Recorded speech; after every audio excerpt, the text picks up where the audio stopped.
జై శ్రీమన్నారాయణ. ఆగస్టు 26 శ్రీకృష్ణ జన్మాష్టమి.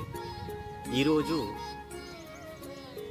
సంతానం లేనివారు దంపతులు ఎవరైతున్నారో వారు సంతాల గోపాలకృష్ణ స్వామి మంత్రాన్ని గనక మీకు ఆ మంత్రం కూడా ఇప్పుడు కింద ఇవ్వడం జరుగుతుంది. కింద ఇచ్చినటువంటి ఈ మంత్రాన్ని 108 సార్లు పారాయణం చేయండి.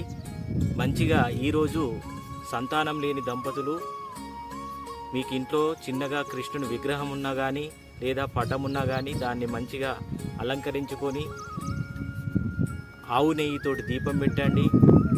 మంచిగా దీపారాధన చేసి నైవేద్యం కింద శక్తి ఉన్నవాళ్ళు వెన్నను కానీ వెన్న పెడితే చాలా శ్రేష్టము.